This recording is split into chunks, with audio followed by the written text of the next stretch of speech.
తిరుపతిలోని గోవిందరాజస్వామి ఆలయ గోపురం వద్ద అగ్ని ప్రమాదం చోటు చేసుకుంది. అక్కడ ఉన్న షాపుల వద్ద తెల్లవారుజామున షార్ట్ సర్క్యూట్ తో మంటలు వ్యాపించాయి. ఘటనా స్థలానికి ఫైర్ ఇంజిన్ చేరుకోగా మంటలు ఆర్పే ప్రయత్నం చేశారు ఫైర్ సిబ్బంది. అయితే అప్పటికే షాపులోని సామాగ్రి మొత్తం కాలి బూడిదైంది. సుమారు 30 లక్షల రూపాయల వరకు ఆస్తి నష్టం జరిగిందని ఫైర్ సిబ్బంది అంచనా వేస్తున్నారు. తెల్లవారుజామున కావడంతో ఎలాంటి ప్రాణ నష్టం అయితే జరగలేదు. ఫైర్ సిబ్బంది మంటలను అదుపులోకి తీసుకొచ్చారు. తిరుపతిలోని గోవిందరాజస్వామి ఆలయం గోపురం వద్ద భారీ అగ్ని ప్రమాదం జరిగింది.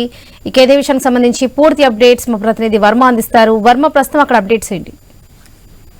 వరలక్ష్మి, తిరుపతిలోని టిటిడి గోవిందరాజస్వామి ఆలయంలో అగ్ని ప్రమాదం చోటు చేసుకుంది. ఆలయం ఆవరణలో ఉన్న 2 షాపుల్లో ఈ రోజు తెల్లవారుజామున దాదాపు 3 గంటల ప్రాంతంలో మంటలు వ్యాపించాయి. ఈ ఘటనలో ఒక షాపు పూర్తిగా దగ్ధమైపోగా మరో షాపు స్వల్పంగా కాలిపోయిన పరిస్థితి అయితే ఉంది. సమాచారం అందుకున్న వెంటనే ఫైర్ చేసుకుంటూ 3 ఫైర్ ఇంజిన్లతో గంట పాటు శ్రమించి మంటలను కూడా పూర్తిగా అదుపులోకి తీసుకురావడం జరిగింది. అయితే తెల్లవారుజామున అగ్ని ప్రమాదం చోటు చేసుకోవడంతో ఆ సమయంలో దుకాణంలో ఎవరూ లేకపోవడంతో ప్రాణ నష్టం తప్పిందని చెప్పొచ్చు. అలాగే భక్తులు కూడా ఉదయం పెద్దగా లేకపోవడంతో పెద్దగా ఇబ్బంది అయితే ప్రాణ నష్టం లాంటి ఘటనలు అయితే కలగలేదు. అయితే తర్వాత పూర్తి స్థాయిలో మంటలను అదుపులోకి తీసుకువచ్చారు. దీనికి షార్ట్ సర్క్యూటే కారణంగా కూడా భావిస్తున్నారు. దీనిపైన పోలీసులు కూడా విచారణ జరుపుతున్నారు.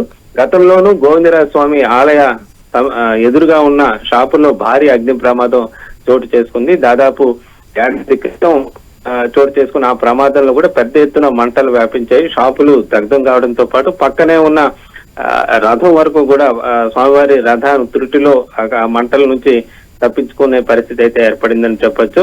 ఆ ఘటన తర్వాత మళ్ళీ ఈ రోజు తెల్లవారుజామున మరోసారి గోవిందరాజస్వామి ఆవరణలో ఉన్న ఈ షాపుల్లో అగ్ని ప్రమాదం చోటు చేసుకుంది. షాపులు ఎక్కువ సంఖ్యలో పక్క పక్కనే ఉండడంతో మంటలు ఎక్కడ ఏ షాపులు అగ్ని ప్రమాదం జరిగినా వెంటనే పక్కన వ్యాపించే పరిస్థితి అయితే ఏర్పడుతోందని చెప్పొచ్చు. మొత్తం మీద వెంటనే ఫైర్ ఇంజిన్ అక్కడికి చేరుకోవడంతో మంటలు ఇతర షాపులకు అంటుకోకుండా కూడా పరిస్థితి ఉంది.